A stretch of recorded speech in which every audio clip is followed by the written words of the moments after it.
코로나19 재유행이 우려됨에 따라 2월 875명 이후 지속 감소했으나 8월 첫째 주인 861명이 신고되어 국가에서 무료로 접종을 했습니다. 이제는 본인이 부담을 해야 된답니다. 본인이 부담을 해야 되고.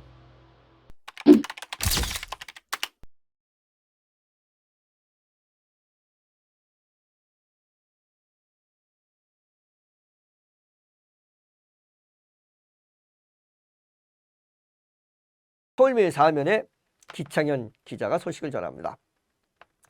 대구광역시는 최근 코로나19 입원 환자 증가로 코로나19 재유행이 우려됨에 따라 감염 취약 고위험군 보호를 위한 선제적 대응을 강화한다고 전했습니다. 올해 전국 코로나19 입원 환자 수는 2월 875명 이후 지속 감소했으나 6월 말부터 다시 증가하는 추세로 8월 첫째 주인 861명이 신고되어 2월 수준의 환자 수를 보이고 있다고 전했습니다.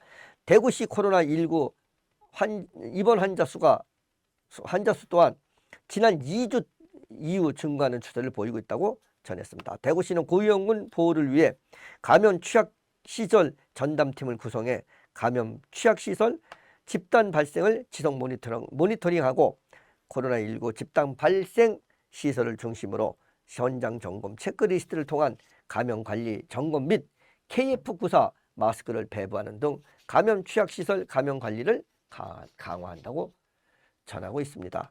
이와 더불어 10월부터는 65세 이상 어르신과 면역저하자 및 감염 취약시설 입소자 대상 2024년 2025년 절기 코로나19 무료 예방접종을 시작할 예정이며 고위험군이 아닌 12세 이상 일반 국민은 접촉자 본인이 비용을 부담해 접종 가능해진다고 전했습니다. 이게 전에는 그 국가에서 무료로 그 접종을 했습니다. 접종을 했는데 이제는 그 본인이 부담을 해야 된답니다. 본인이 부담을 해야 되고 그다음에 뭐 여러 가지 많은 게 달라졌습니다. 예전 같은 경우는 이제 코로나가 걸리면 뭐 회사에서도 유급 휴가를 줬습니다. 근데 요즘은 이제 그렇지 않습니다. 휴가를 주지 않고 있고 또 코로나가 감염되면 치료도 본인이 해야 되고 중증 환자가 아니면 치료제도 다 본인 사비로 해야 됩니다. 또 예방접종도 본인 사비로 해야 됩니다. 그러니까 항상 마스크 끼시고 그리고 항상 청결 유지하시고 일정한 거리 두시고 공공장소 사람이 밀집되는 장소는 될 수 있으면 피하시는 것이 좋겠습니다. 또한 최근 코로나19 치료제 사용량 증가에 따라 치료제 부족 발생을 하지 않도록 구군별 치료제 사용량과 재고량을 수시로 파악해 질병관리청에 즉시 배정 요청하고 있으며 보건소 안정 물량 확보를 통해 공급에 차질이 없도록 총력을 기울이고 있다고 전했습니다.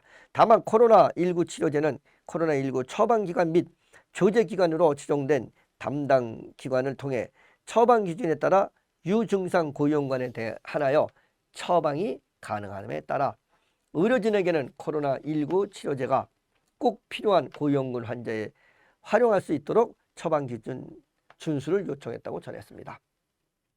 정의관 대구광역시 보건복지국장은 기침, 발열 등 코로나19 증상이 있을 경우 가까운 의료기관에 방문해 적절한 처방을 받으시고 증상이 회복될 때 충분한 휴식을 취하실 것과 코로나19와 여름철 호흡 감염병 예방을 위해 손 씻기, 기침 예절 실천, 실내 자주 환기하는 등 예방수칙 준수하여 줄 것을 당부드린다고 기장현 기자가 소식을 전했습니다.